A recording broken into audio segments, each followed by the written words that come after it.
विधानसभा के मानसून सत्र का आज आखिरी दिन। सत्ता पक्ष और विपक्ष के बीच तकरार जारी। शोर शराबे के कारण नहीं हो सका प्रश्नकाल। कुछ देर के लिए बाधित हुई कार्यवाही। कोयला राज्य मंत्री सतीश चंद्र दुबे ने धनबाद में कौशल विकास केंद्र का किया उद्घाटन। झरिया मास्टर प्लान लागू करने की जताई प्रतिबद्धता। धनबाद के पूर्व डिप्टी मेयर नीरज सिंह हत्याकांड मामले में 8 वर्षों बाद आया फैसला। पूर्व विधायक संजीव सिंह समेत सभी 10 आरोपी बरी।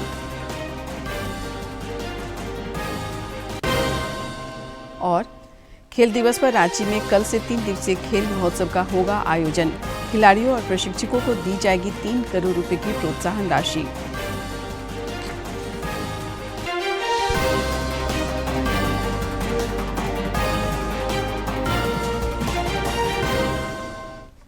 नमस्कार, खबरें झारखंड में आपका स्वागत है। मैं हूं शीला और अब समाचार विस्तार से। प्रधानमंत्री नरेंद्र मोदी 15वें भारत जापान वार्षिक शिखर सम्मेलन में भाग लेने के लिए आज शाम जापान की यात्रा पर रवाना होंगे।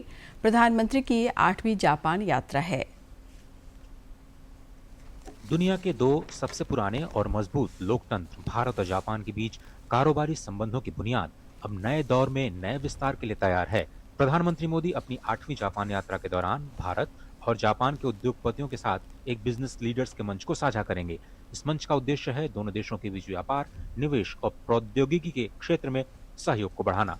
भारत में विकास की अपार संभावनाओं को देखते हुए जापान के निवेशकों का रुझान अब चीन और आसियान देशों से हटकर भारत की ओर बढ़ रहा है।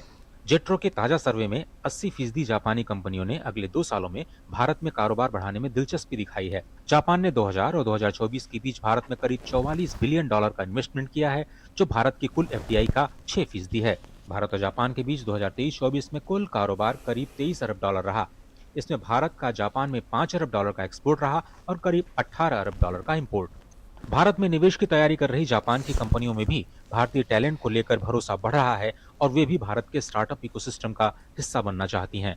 उम्मीद जताई जा रही है कि प्रधानमंत्री मोदी के इस बार के जापान दौरे में दोनों देशों के बीच समग्र आर्थिक सहयोग समझौते की समीक्षा भी की जा सकती है। इस वक्त भारत में 1400 से ज्यादा जापानी कंपनियां 8 से ज्यादा राज्यों में कारोबार कर रही हैं।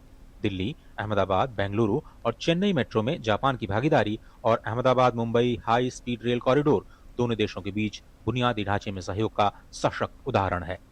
भारत और जापान 2 ऐसे देश जिन्होंने समय की कसौटी पर लगातार अपनी दोस्ती को मजबूत किया है। प्रधानमंत्री नरेंद्र मोदी का ये जापान दौरा दोनों देशों के बीच कारोबारी और कूटनीतिक संबंधों को तो नई दिशा देने ही वाला है। पूरी दुनिया की निगाहें इस बात पर भी होंगी कि इंडो पैसिफिक क्षेत्र में शांति और स्थिरता के लिए दोनों ही देश कौन से बड़े निर्णय लेते हैं। कैमरामैन अनिल के साथ Ajay Mishra, DD news, Tokyo. विधानसभा के मानसून सत्र का आज आखिरी दिन है। सदन में आज भी सत्ता पक्ष और विपक्ष के बीच तकरार देखने को मिली। सदन की कार्यवाही शुरू होते ही सदस्यों द्वारा विभिन्न मुद्दों को लेकर हुए शोर शराबे के कारण प्रश्नकाल नहीं चल सका। विधानसभा अध्यक्ष रविंद्रनाथ महतो ने सदस्यों से प्रश्नकाल चलने देने को लेकर कई बार आग्रह किया, लेकिन इसका असर नहीं हुआ, जिसके कारण कार्यवाही दोपहर 12 बजे तक के लिए स्थगित करनी पड़ी। माननीय सदस्य नवीन जायसवाल जी, आप लोग बैठिए अपना आसन में। आप लोग अपना आसन में बैठिए। आप लोग अपना आसन में बैठिए ना। 2-4 प्रश्न लेने दीजिए।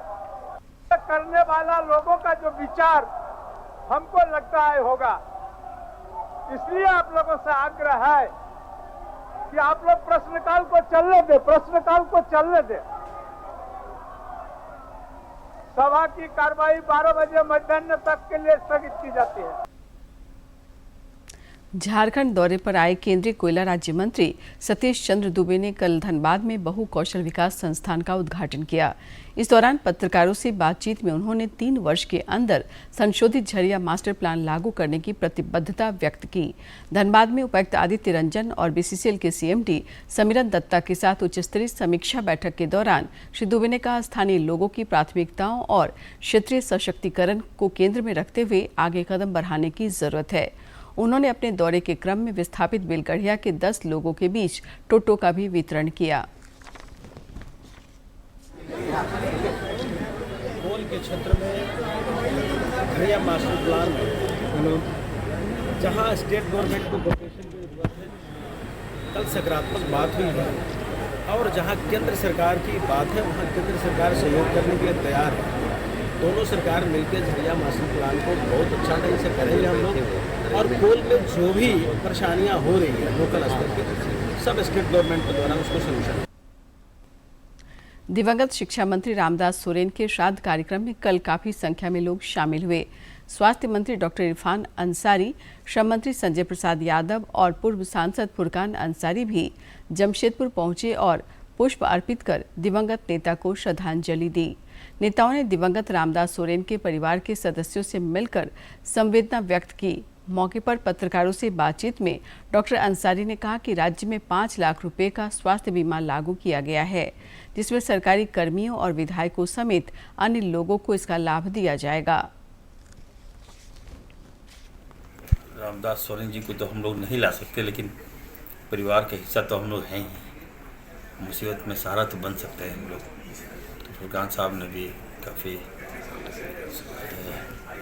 विश्वास भरोसा दिलाया और हम लोग उनके साथ हैं, और हम लोग चाहेंगे कि जल्द से जल्द परिवार खड़ा हो। और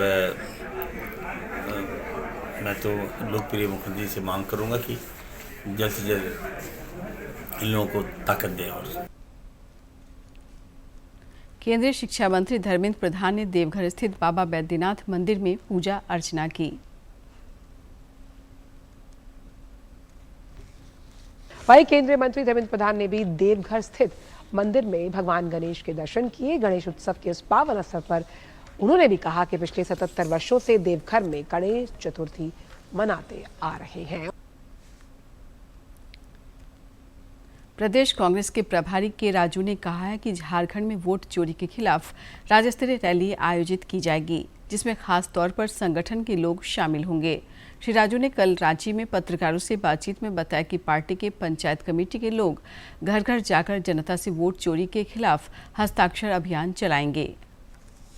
तीसरा और दूसरा इनिशिएटिव ये होगा, हम एक पिटीशन पर thousands and lakhs of people का सिग्नेचर्स लेंगे वोट चोर और गद्दी चोर कैंपेन के बाद में। ये भी हम हर एक पंचायत और हर एक म्युनिसिपल वार्ड कमिटीज को वो रिस्पांसिबिलिटीज हम देंगे। एक पिटीशन हम प्रिंट करके ये कमिटीज को पास भेजेंगे। वो कमिटीज घर घर जाके लोगों का सिग्नेचर्स लेके इस सिग्नेचर कैंपेन को बहुत सक्सेसफुल ऑर्गेनाइज करने के लिए हम डिसीजन लिया। धनबाद के पूर्व डिप्टी मेयर नीरज सिंह सहित 4 लोगों की हत्या में उनके चचेरे भाई और झरिया के पूर्व विधायक संजीव सिंह सहित सभी 10 आरोपियों को साक्ष्य के अभाव में कोर्ट ने बरी कर दिया। एमपी एमएलए के विशेष न्यायाधीश दुर्गेश चंद्र अवस्थी ने धनबाद के इस चर्चित हत्याकांड में अपना फैसला सुनाया। अदालत के फैसले पर संजीव सिंह की पत्नी और झरिया की विधायक रागिनी सिंह ने खुशी जताते हुए कहा कि उन्हें न्यायालय पर पूरा भरोसा था। इस बीच पूर्व डिप्टी मेयर नीरज सिंह के भाई ने उच्च अदालत में जाने की बात कही है। न्यायालय पे मुझे विश्वास थी, न्यायालय में जो सत्य की जीत हुई है और हमेशा न्यायालय में सच्चाई की जीत होती है, स्वार्थ जीत होती है। और ज्यादा मैं नहीं बोल सकती, मैं इतना ही बोलूंगी, न्यायालय में हमेशा सच्चाई की जीत होती है। पूर्वी सिंहभूम पुलिस ने फर्जी नौकरी रैकेट का पर्दाफाश किया है। ग्रामीण पुलिस अधीक्षक ऋषभ गर्ग ने पत्रकारों से बातचीत में बताया कि इस मामले में 4 आरोपियों को गिरफ्तार किया गया है। उन्होंने बताया कि इस रैकेट के मुख्य सरगना राजू यादव समेत कई की तलाश जारी है। पुलिस ने इस मामले में 179 युवक युवतियों को मुक्त कराया है।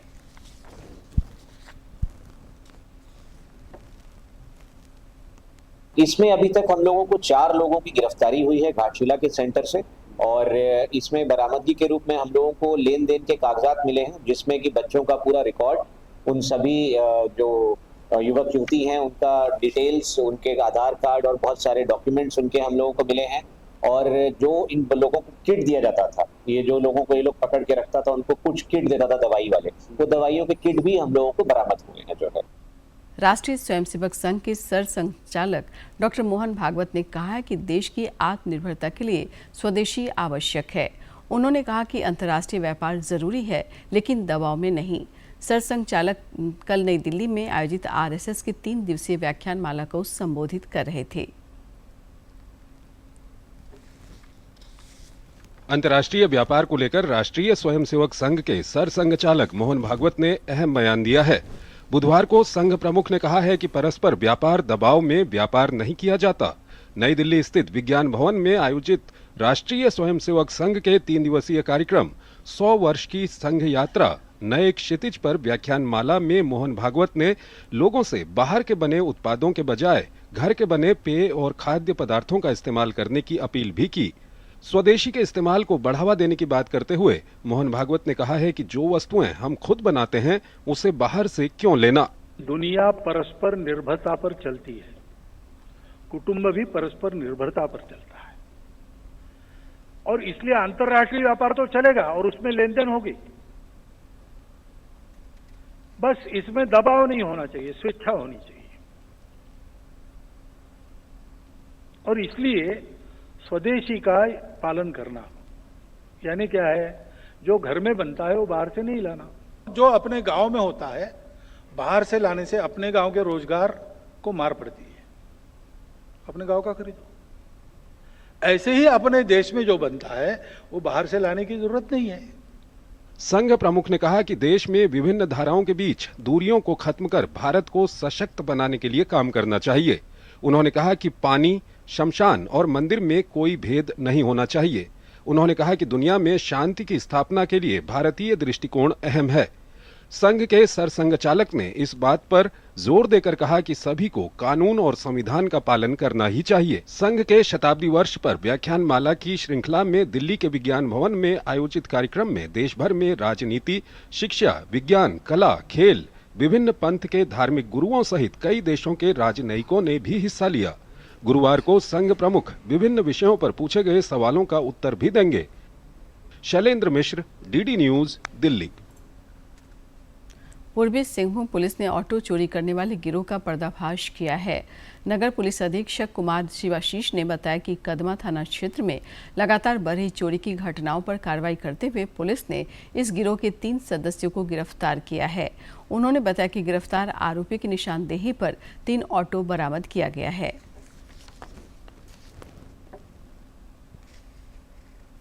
20 अगस्त को कपाली ओपी अंतर्गत रईस अंसारी के घर पे हमने छापामारी की और एक टेम्पो को बरामद किया, विभिन्न नंबर प्लेट्स को बरामद किया और इसके अलावा कुछ ऑटो के पार्ट्स को भी हमने बरामद किया। उसके बाद कल यानी कि 26 अगस्त को हमने रईस अंसारी को गिरफ्तार किया।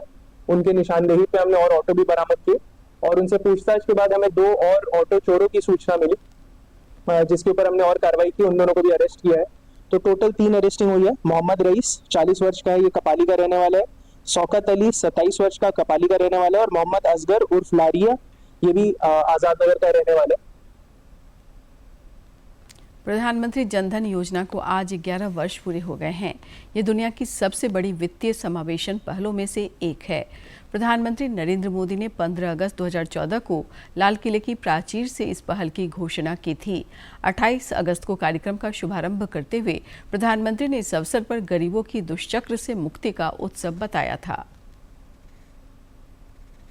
प्रधानमंत्री नरेंद्र मोदी के नेतृत्व में 2014 में शुरू की गई विश्व की सबसे बड़ी वित्तीय समावेशन योजना प्रधानमंत्री जनधन योजना एक क्रांतिकारी बदलाव साबित हुई है। 28 अगस्त 2025 को इस योजना ने अपने शानदार 11 वर्ष पूरे कर लिए हैं। इस योजना ने देश के करोड़ों लोगों, खासतौर पर महिलाओं, युवाओं और हाशिए पर पड़े समुदायों को देश की आर्थिक मुख्यधारा में शामिल कर सम्मानजनक जीवन प्रदान किया है। जनधन खाता ने आधार और मोबाइल के साथ मिलकर एक ऐसे इकोसिस्टम का निर्माण किया है जिसकी वजह से सरकार और लाभार्थियों के बीच की दूरी ना के बराबर हो गई है। साल 2014 में लाल किले के प्राचीर से पीएम मोदी ने इस योजना की घोषणा की थी और 11 साल बाद एक बार फिर से उन्होंने इन खातों के केवाईसी प्रक्रिया को पूरा करने के लिए जनता का आह्वान किया है, जिसके लिए बैंकों ने भी 1 जुलाई से विशेष अभियान चलाया है। ये योजनाएं आपकी बहुत मदद करती है। इसलिए बैंकों ने जो जितना बड़ा अभियान चलाया है, आप इसका बहुत फायदा लीजिए। पूरे देश के लोगों से मैं कहता हूं, आप इन कैंपों में जरूर जाइए। अब अगर आप अब तक इन योजनाओं से नहीं जुड़े हैं तो उनके लिए रजिस्ट्रेशन करवाइए। अभी तक जनधन योजना के तहत करीब 56 करोड़ खाते खोले गए। इन खातों में 67% गांवों और अर्ध शहरी क्षेत्रों में खोले गए। महिला खाता धारकों की संख्या 30 करोड़ यानी 55% से ज्यादा है। इन खातों में जमा राशि 2.63 लाख करोड़ रुपए को पार कर गई है। ग्लोबल फिनटेक्स 2025 के मुताबिक देश में 90% लोगों का बैंक खाता है। साल 2011 में यह आंकड़ा केवल 35% तक ही सीमित था। विश्व बैंक के मुताबिक भारत ने 6 सालों में वो करके दिखाया जो 47 सालों में पूरा होता। इन खातों के साथ फ्री रुपए कार्ड और 2 लाख रुपए का दुर्घटना बीमा की भी सुविधा मिलती है। 10,000 रुपए के ओवरड्राफ्ट की सुविधा ने कमजोर वर्गों को सशक्त बनाया। प्रधानमंत्री जनधन योजना की सफलता का अंदाजा इस बात से लगाया जा सकता है कि जनधन खातों के माध्यम से अब 321 सरकारी योजनाओं का लाभ सीधे लाभार्थियों तक पहुंच रहा है, जबकि 2013-14 में यह संख्या 28 थी। इनमें आयुष्मान भारत, किसानों के लिए पीएम किसान, रेहड़ी पटरी वालों के लिए पीएम स्वनिधि, फसल बीमा योजना, गरीब कल्याण योजना, पीएम आवास योजना, उज्ज्वला योजना या दीनदयाल अंत्योदय जैसी प्रमुख योजनाएं शामिल हैं। प्रधानमंत्री जनधन योजना महिलाओं के सशक्तिकरण के एक सशक्त माध्यम के रूप में उभरी है, खासकर असंगठित क्षेत्रों में कार्यरत महिलाओं के लिए। जनधन का सफर जन सुरक्षा से होते हुए अब स्वरोजगार के लिए भी मददगार साबित हो रहा है। जनधन योजना ने खाता धारकों को प्रधानमंत्री जीवन ज्योति बीमा योजना, प्रधानमंत्री सुरक्षा बीमा योजना और अटल पेंशन योजना जैसी सामाजिक सुरक्षा के साथ भी जोड़ा और मुद्रा, रेहड़ी पटरी वालों के लिए पीएम स्वनिधि और स्टैंड अप जैसी लोन की योजनाओं से भी। अपना खाता भाग्य विधाता की टैगलाइन के साथ 11 साल पहले शुरू हुआ ये सफर आज गरीब और मध्यम वर्ग के लिए आर्थिक और सामाजिक सुरक्षा कवच बन गया है। अजय मिश्र की रिपोर्ट, डीडी न्यूज। प्रधानमंत्री नरेंद्र मोदी 31 अगस्त को आकाशवाणी पर मासिक मन की बात कार्यक्रम में देश विदेश के लोगों के साथ अपने विचार साझा करेंगे। मन की बात है जन जन की, संघर्षों के कुछ किस्से, कहानी कुछ सफलताओं की, अनकही विरासत की, उम्मीदें नए भारत की। महीने के आखिरी रविवार का रहता है इंतजार। मलयाचल के आंचल से विंध्याचल के आंगन तक, ब्रह्मपुत्र के घाट से हिमालय के विस्तार तक होती है मन की बात प्रधानमंत्री के साथ। तो सुनिए इस महीने 31 अगस्त सुबह 11 बजे मन की बात आकाशवाणी और दूरदर्शन के सभी चैनलों पर और प्रसार भारती के ओटीटी प्लेटफॉर्म वेव्स पर सजीव प्रसारण लाइव स्ट्रीमिंग के माध्यम से। इसके अतिरिक्त आकाशवाणी और दूरदर्शन के यूट्यूब चैनल और प्रसार भारती के ऐप न्यूज ऑन एयर पर सजीव प्रसारण लाइव स्ट्रीमिंग के माध्यम से। तो याद रखें, रविवार 31 अगस्त सुबह 11 बजे मन की बात। झारखंड खेल प्राधिकरण राष्ट्रीय खेल दिवस के मौके पर कल से 3 दिवसीय खेल महोत्सव आयोजित करेगा। राज्य के खेल निदेशक शेखर जमुआर ने बताया कि 29 अगस्त को रांची के मोरहाबादी स्थित मरांग गोम के Jaipal Singh Munda astro turf hockey stadium में खेल महोत्सव का उद्घाटन होगा। 3 दिवसीय खेल महोत्सव के दौरान 6 खेलों की प्रतियोगिता आयोजित होगी। उन्होंने बताया कि कार्यक्रम के दौरान गत वर्ष के चयनित खिलाड़ियों के बीच कैश अवार्ड और प्रशिक्षकों को सम्मान राशि का वितरण भी किया जाएगा।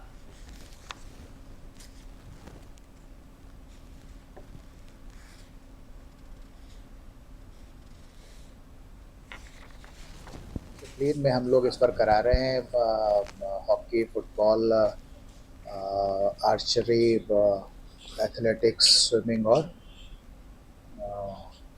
बैडमिंटन।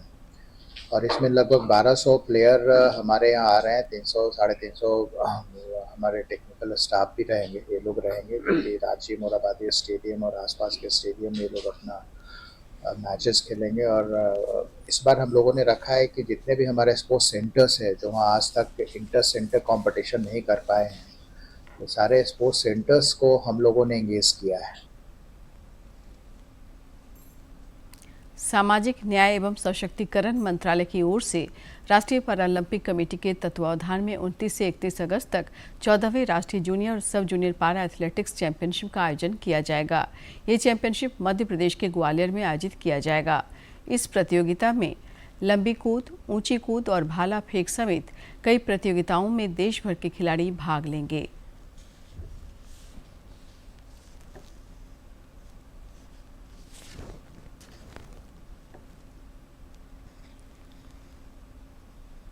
गढ़वा, पलामू, चतरा और लातेहार जिले को छोड़कर राज्य के अन्य 20 जिलों में आज कहीं कहीं वज्रपात और तेज हवा के साथ बारिश की संभावना जताई गई है। मौसम विभाग ने कल गोड्डा, दुमका, साहिबगंज, पाकुड़, पश्चिमी सिंहभूम, पूर्वी सिंहभूम और सरायकेला में भारी बारिश की चेतावनी दी है। इन जिलों के लिए येलो अलर्ट जारी किया गया है। केंद्र सरकार का बालिका शिक्षा पर विशेष फोकस है। वहीं राज्य सरकार की उदासीनता के कारण बालिकाओं की शिक्षा पर ग्रहण लगता नजर आ रहा है। जामताड़ा में संचालित राजकीय कन्या उच्च विद्यालय का भवन अपनी जर्जर अवस्था पर रोने को मजबूर है और इसी भवन की चारदीवारी में नवनिहालों के भविष्य का निर्माण हो रहा है। केंद्र सरकार की ओर से बेटी बचाओ बेटी पढ़ाओ अभियान चलाया जा रहा है। वहीं राज्य सरकार की शिथिलता के कारण बेटियां शिक्षा से दूर जाने को मजबूर नजर आ रही हैं। ताजा मामला जामताड़ा जिले के राजकीय कन्या उच्च विद्यालय का है, जहां भवन तो है लेकिन खंडहर के रूप में तब्दील हो चुका है। भवन की दीवारों पर उगी झाड़ियां विषैले सांपों और अन्य जीवों को न्योता दे रही हैं। इससे छात्राओं को काफी परेशानी हो रही है। यहाँ पर अपना क्लास नहीं है, बाथरूम नहीं है, नल नहीं है, हम लोग का मतलब सुविधा कुछ नहीं है, हम लोग का अलग से टीचर नहीं है। यहाँ मच्छर का बहुत प्रॉब्लम, सुसारे का बहुत प्रॉब्लम है और पानी की बहुत दिक्कत है। यहाँ शायद बहुत प्रॉब्लम होता है, लड़की लोग को कष्ट करना पड़ता है। यहाँ छात्राओं के लिए क्लासरूम का तो निर्माण हुआ है, लेकिन वह किसी कूड़ादान से कम नहीं लग रहा। क्लासरूम की दीवारों पर मकड़ जाल लगे पड़े हैं और फर्श पर कूड़ों के अंबार हैं। विद्यालय परिसर में मूलभूत सुविधाओं का घोर अभाव है। शिक्षिका शीला बनर्जी की माने तो सड़क ऊंची होने के कारण बारिश का पानी स्कूल में आ जाता है। स्कूल का ये ऊंचा था और रोड नीचा था, मगर अभी फ्लाईओवर होने के बाद स्कूल का ये नीचे हो गया है और रास्ता ऊपर हो गया। इसके कारण नाली का कोई सिस्टम है ही नहीं और स्कूल में तो हजारों समस्या है। स्कूल में ना डेस्क बेंच है, ना बच्चे का टॉयलेट है। ये मेरा महिला स्कूल है। हालांकि जिला शिक्षा पदाधिकारी चार्ल्स हेम्ब्रम ने बताया कि इसी वर्ष विद्यालय अपग्रेड हुआ है। शिक्षकों की कमी को दूर करने के लिए 2 शिक्षकों के प्रति नियोजन की प्रक्रिया चल रही है। जल्द नए भवन निर्माण का प्रस्ताव भेजा जाएगा। इसी सत्र से वहाँ 9th क्लास की पढ़ाई शुरू हुई है और यहाँ पर 2 शिक्षक को प्रति नियोजन करने के लिए प्रक्रिया में है। और जहाँ तक शौचालय और बिल्डिंग की बात है, यहाँ का JEI से अविलंब जांच कराते हुए हम लोग जो है यदि जरूरत है हम लोग इसका रिपोर्ट स्टेट को भेज करके नया बिल्डिंग के लिए हम लोग एक्शन देंगे। वर्तमान समय तकनीकी कौशल क्षमता विकास का है, जिसकी आधारशिला विद्यालयों से रखी जाती है। आज के दौर में बालिकाएं हर क्षेत्र में कदमताल करती नजर आ रही हैं।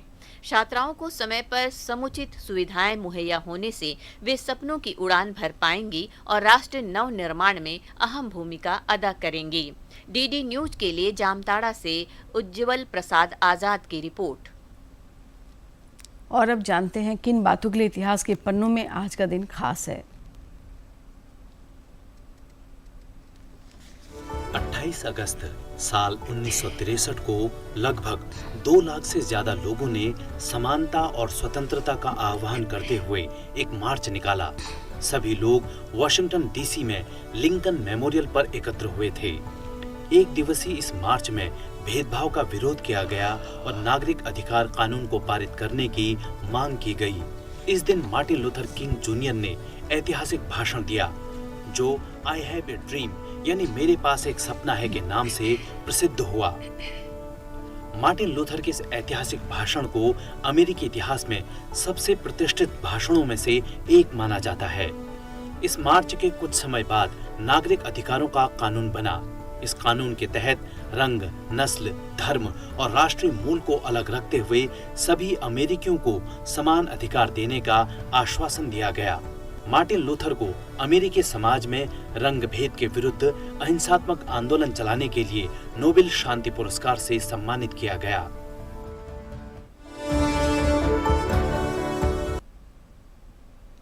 केंद्र सरकार द्वारा नई राष्ट्रीय खेल नीति को मंजूरी मिलने के बाद झारखंड के खेल गलियारे में भी उत्साह का वातावरण है। झारखंड के खिलाड़ियों और प्रशिक्षकों ने उम्मीद जताई है कि नई खेल नीति के प्रभाव में आने से खेल और खिलाड़ियों के विकास का रास्ता आसान हो जाएगा। नई राष्ट्रीय खेल नीति को लेकर झारखंड के खिलाड़ी और खेल प्रेमी खासे उत्साहित हैं। यही नहीं, खेल विभाग से जुड़े अधिकारी भी इसके क्रियान्वयन को लेकर खासे गंभीर हैं। झारखंड के खेल निदेशक शेखर जमुआर की माने तो नई खेल नीति से छात्रों का बहुमुखी विकास होगा। उन्होंने कहा कि जल्द से जल्द इस नीति के अनुरूप प्रदेश की खेल नीति को संवारा जाएगा। डेफिनेटली वो बड़ा जेनरिक टाइप का है, शायद ही कोई ऐसा डोमेन जो स्टूडेंट्स के, प्लेयर्स के ऑलराउंड डेवलपमेंट के लिए होता है वो कहीं मिस हो। बिल्कुल काइंड ऑफ जेनरिक जो एक पॉलिसी डिसीजंस में होते हैं, तो उसको हम लोग सारा स्टडी कर रहे हैं। उसके अनुरूप जो हमारी जो खेल नीति है, सो डेफिनेटली उनके प्रोविजंस को जो भी बेस्ट पॉसिबल हो सकेगा हम लोग उसको ऐड ऑन करेंगे। खेल प्रशिक्षकों को इस बात की खुशी है कि नई राष्ट्रीय खेल नीति में खिलाड़ियों के साथ साथ प्रशिक्षकों के लिए भी विशेष प्रावधान किए गए हैं। उन्हें लगता है कि खिलाड़ियों के साथ साथ अब उनका भी कौशल विकास हो पाएगा, जिससे खिलाड़ियों को तराशने और मेडल पाने की राह आसान होगी। अब इस नीति के तहत में अब गांव और जो पिछड़े वर्ग के लोग हैं उन तक भी सरकार जाएगी और वहाँ पे जितना ज़्यादा हो सके खेल का जो आयोजन किया जाएगा, जिससे वो सरकार से सीधे जुड़े और उस सरकार की सारी जो नीतियां हैं उनसे सीधे जुड़ पाए। हमारा टारगेट है कि ओलंपिक 2036 ओलंपिक जिसमें ज़्यादा से ज़्यादा मेडल आए। इस नीति के अमल में आने से सबसे अधिक उत्साहित खिलाड़ी हैं। खिलाड़ियों की माने तो इस नई खेल नीति ने गांव और शहर की दूरी को खत्म कर दिया है। अब किसी खिलाड़ी को प्रशिक्षण के लिए शहर जाना नहीं होगा और पैसे की कमी से कोई मैदान छोड़कर भागेगा नहीं। जो प्रैक्टिस नहीं कर पाते थे अपने पैसा के इसमें, तो अब सरकार की योजना के तहत अब अच्छे से प्रैक्टिस कर पाएंगे, अच्छा मेडल ले पाएंगे। उनको ये फायदा होगा कि जो भी दूर गांव से रांची में आकर के रूम लेकर के रहते थे या फिर उनको आने जाने बहुत दिक्कत होता था, वो दिक्कत अब नहीं होगा। और जो भी ये गवर्नमेंट ने इस चीज़ को डिज़ाइन किया है उसके से वो लोग काफ़ी अच्छा खेल सकते हैं, मेडल ज़्यादा आ सकता है। नई खेल नीति में उन सभी विषयों को समाहित किया गया है जो भारत को खेल के क्षेत्र में नई ऊंचाइयों तक लेकर जाएगा। हाल के वर्षों में झारखंड ने जिस तरह खेल की दुनिया में अपनी खास जगह बनाई है, निश्चित रूप से नई खेल नीति इसकी बरकत में उत्प्रेरक और उर्वरक का काम करेगा। डीडी न्यूज के लिए अवधेश गौतम के साथ मैं दिवाकर कुमार। अंत में मुख्य समाचार एक बार फिर।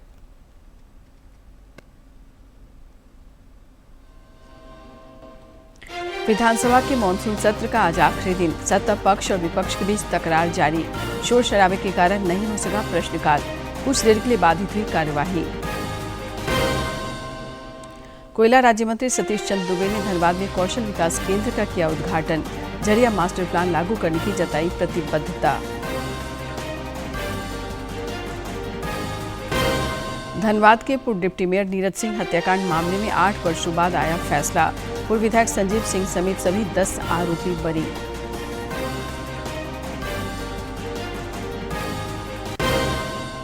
और खेल दिवस पर रांची में कल से 3 दिवसीय खेल महोत्सव का होगा आयोजन। खिलाड़ियों और प्रशिक्षकों को दी जाएगी 3 करोड़ रुपए की प्रोत्साहन राशि।